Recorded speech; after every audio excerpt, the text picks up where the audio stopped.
So Richard Saunders is an independent consultant helping businesses of all sizes to grow.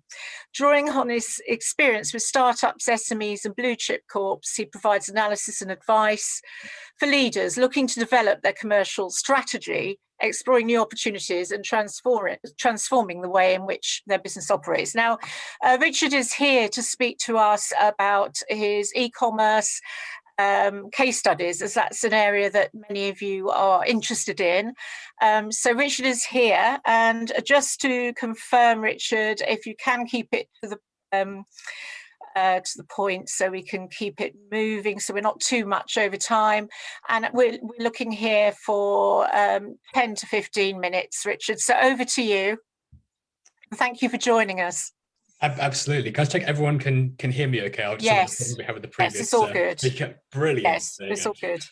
So yeah, I'll try to keep this brief. And I think if there are any questions, please just jump in, or we can go through questions at the end. But I think to start, we've heard a lot already about some of the practical elements of how to build online retail and e-commerce, and there's a lot of fantastic practical advice to follow as well. So I just wanted to spend the next 10, 15 minutes reflecting a little bit on how e-commerce and digital fits alongside the rest of your brand. Right. And from everything that I've seen in my experience, there is no one size fits all approach to this. I worked with a lot of businesses that are making that transition from the physical world into the digital and physical world.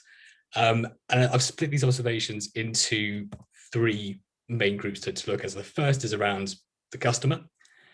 The second is around the proposition itself, and then the third lens is looking to the future. So we start by looking at the customers. I'm sure everyone is very well aware that it's so important to understand what actually matters to your customers, and that applies as much in the digital world as it does in physical retail. Depending on the category you operate in, either being competitive on price might be extremely important, or maybe it's having the broadest range of products available, or maybe it's having actually fantastic high quality service and advice. And keeping an eye on what your competitors are doing and how customer expectations are shifting is also extremely important. And to explain what that means in reality, we can look at what the real drivers of decision making are, and then from that, where the best channels to play within digital might be. So to look at grocery shopping as an example. So as I'm sure we're all aware, online retail as a share of total groceries market has been growing steadily for years, but it's seen a huge rise in the last year, which is hardly surprising given the restrictions we've been living under. I think the team from Whole Foods made a reference to that earlier. The scale of the change varies depending on which measure you use, but the consensus view is we now have around a third of adults in the UK who now regularly shop for groceries online. And I think, Anne, as you mentioned, some of the demographics of the Richmond area, I think you probably expect that to be a bit higher in this particular area as well. So whilst our lifestyles will gradually go back to some form of normality, industry analysts expect this change in consumer habits to persist. Being able to order groceries online, have them delivered quickly, even the same day in some cases, is just becoming a normal. It's becoming what consumers expect. So for a local independent grocers, for example, having a foothold in this expanding market seems like a very rational strategy. And through platforms like Deliveroo, it's very possible for small businesses to create actually a very similar shopping experience to the big players. So in this example, harnessing digital platforms for direct-to-consumer sales feels like a very rational answer and makes a lot of sense strategically. But if we look at a different example, we take much more high-value discretionary purchases, for example, in those kind of areas, it's much more likely that expert advice and that human touch still plays a much more important role in consumer decision-making. And just to use myself as an example, I'm currently renovating my flat.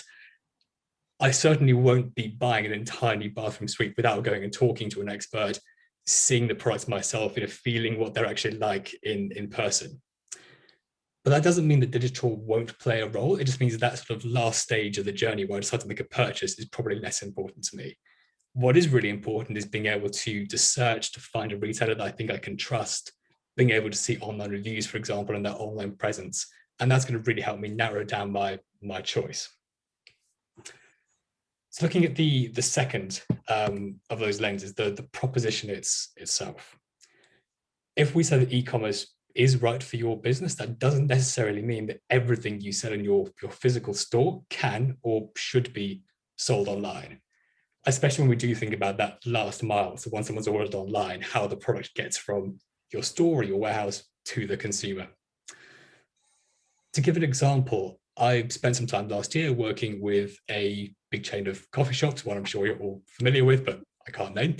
And in the Middle East, so in the Gulf market, and food delivery apps have taken off a lot more slowly there. They're only really becoming a mass market thing that the people are using.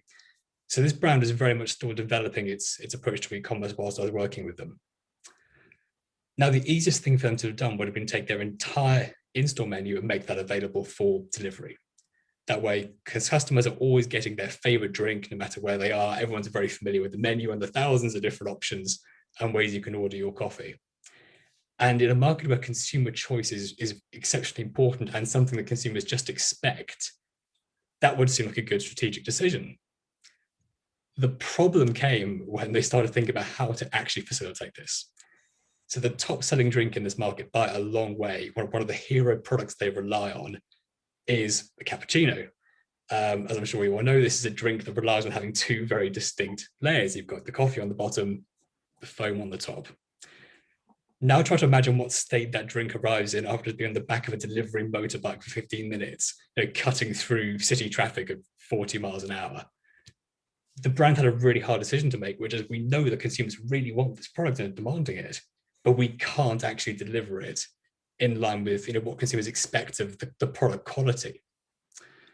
So they had to make the very difficult decision not to stock their top selling item on their e-commerce store. And actually, they've been proved right. That risk has paid off. If you look at the customer reviews for this brand on Deliveroo, which I did this morning, they have 4.8 stars out of 5, which is one of the highest ratings on that platform. So that big, bold decision, which a lot of people were quite worried about, not to stock that real sort of headline product, has actually paid off because they managed to think about the practicalities of operating in this different way and what that might mean for their product range. The third angle to look at is understanding which of the current trends will stick for the long term. As we've already mentioned, e-commerce and home delivery has seen huge growth during the past year. A trend that's been gaining pace over the last 10 years has suddenly accelerated because the market conditions have been just right. But what happens to that as we start to get back to normal? So we might expect pure e-commerce and home delivery to become the norm for many sectors and that growth to continue. Speaking for myself, Amazon Prime is a really hard drug to kick. The idea that I can order something last night and it arrives this morning, which has actually just happened, that's incredibly alluring. And based on that, it might seem really obvious for businesses of all sizes that investing really heavily in direct consumer platforms is the right thing to do. But that decision to me feels a little bit simplistic, and we risk extrapolating something happening in the short term and assuming that's just going to carry on into the future. I'm currently working with a large digital media company to understand how big brands will advertise in the future. It's one of the big questions we're trying to answer. And when you speak to these big companies, of course, they talk about e-commerce, but the most important thing for them is actually understanding how the digital world and the physical world interact, how the world of e-commerce relates to their traditional store portfolios.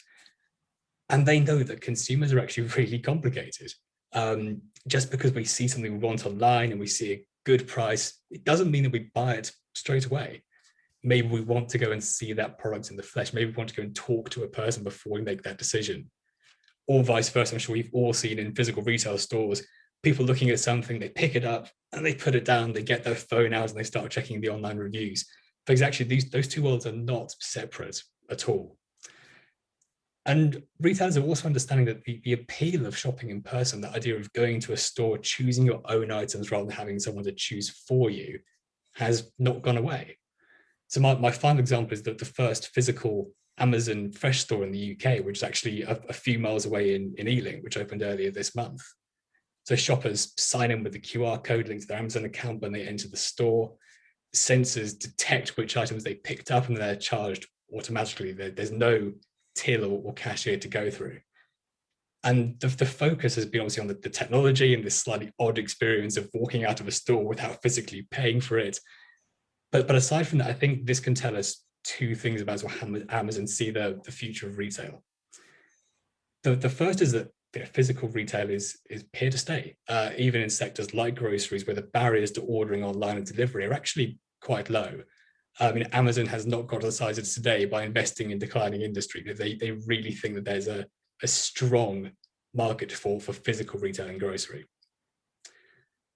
The second is just the importance of understanding what your customers do offline as much as you do when they're online. So Amazon probably has one of the most sophisticated and complete understandings of how consumer behavior manifests itself online, but they lose that understanding as soon as someone steps away from their laptop or their phone. Hence the strategic importance of this move into the world of physical retail. They can start to sort of close that loop and understand what do people actually do in their whole lives rather than just the portion of their lives they spend online. So in my mind, the brands that can create the best mix of the physical and the digital world for their customers, whether that's a small business or a huge global retailer, are the ones that are going to win.